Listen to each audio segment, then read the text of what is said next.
سرکار کریم سے محبت ہے. ہوں آیتاں پڑھیاں باوے رہا قاری غلام باز صاحب اے ایمان علیو اپنی آوازاں حضور دی آواز نو اچے نہ کریو, سائیاں دی آوازاں تو اچے آواز یہ کیا بات ہے؟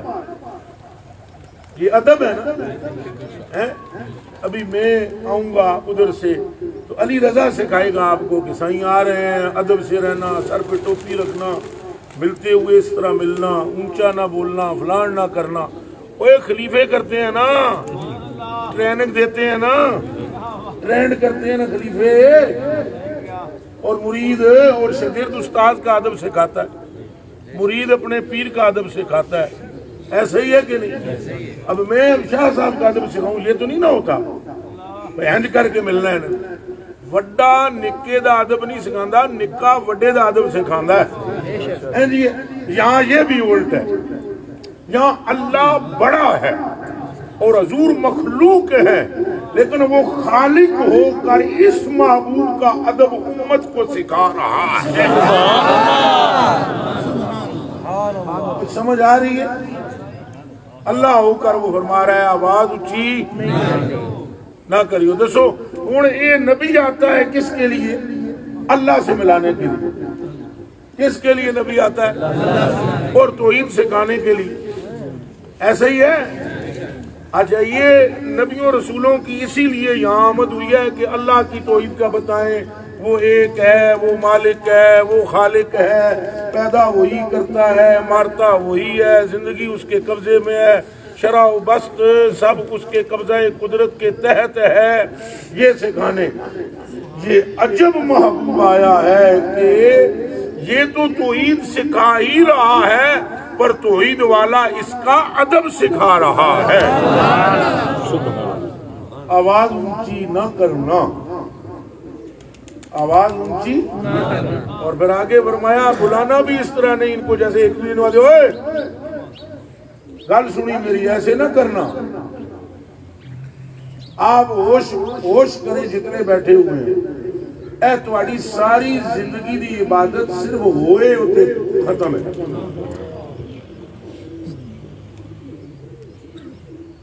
صرف اتنی بات میں ختم ہے. اب آپ تسلی سے بیٹھے رہنا, اٹھنا نہیں, بیٹھے رہنا. آپ تسلی سے یہ سوچو کہ حضور کون ہے, یہ تسلی سے سوچو کہ ایک بندے کی, چاہے وہ صدیق اکبر ہوں, چاہے وہ عمر فاروق ہوں, چاہے وہ عثمان غنی پاک ہوں, چاہے وہ مولا علی پاک ہوں, یا کوئی صحابی ہو رضوان اللہ تعالی علیہ مجمعین, ان کی ساری زندگی کی عبادت ہو ایک طرف, اور صرف اتنا ہو جائے سرکار کریم اگر گزرے ہو تو اتنا کہیں اے گل سننا جی ہے جو حالی آنکھاں گل سننا, اتنی بات پر ان کی عبادت چلی گئی. ان پہچانو پھر یہ کون ہے,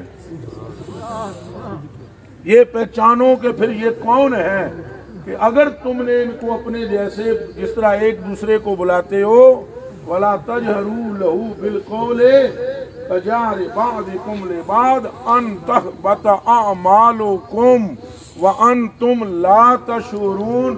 اگر ان کو اس طرح بلایا بھی جس طرح ایک دوسرے کو بلاتے ہو تو تمہاری عبادات کی کیا ہو جائے گی؟ چھٹی ہو جائے گی, ختم ہو جائیں گی. قبول شدہ نماز, قبول شدہ روزہ, قبول شدہ حج ختم ہو جائے گا. اب بتلاؤ اس کوچے سے آگے نہ زمان ہے نہ زمین ہے, ساری عبادت چھٹی ہو جانی اگر حضور پاک کا ادب اور جناب کی محبت نہ ہو. اتنی اہم چیز ہے یہ. اب ساری تقریر ختم, جتنی تبلیغ ہے ساری کھڈے لگ گئی, ایک پاسے رہ گئی. کیڑی تقریر سناؤ گے, کیڑی تبلیغ کرو گے؟ جنے بنو نہ مرد بنو, تے پیڑ وچ آؤ تے دسو مینوں کیڑا اسلام بیان کرو گے. مرد بنو, کس نماز کا تذکرہ کر رہے ہو اور کس روزے کی بات کرتے ہو, کس حج کا تذکرہ کرتے ہو, کس کعبے کی بات کرتے ہو؟ ساری عبادات تو ایک طرف لگی ہوئی ہے, مدنی ماہی ایک طرف کھڑا ہے, رب کی رحمت ادھر جا رہی ہے جدھر زلف کے کنڈل کی جا رہی ہے. اب بتائیں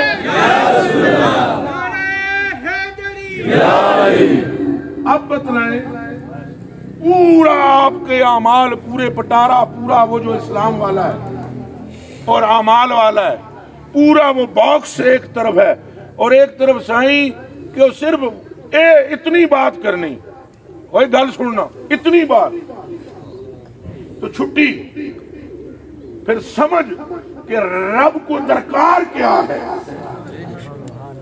یہ سمجھ پھر رب کو کیا درکار ہے۔ ایک طرف رب کی عبادت ہے اور دوسری طرف یار ہے، رب کو اپنی عبادت درکار بعد میں ہے، یار کا ادب پہلے درکار، یہ سمجھو۔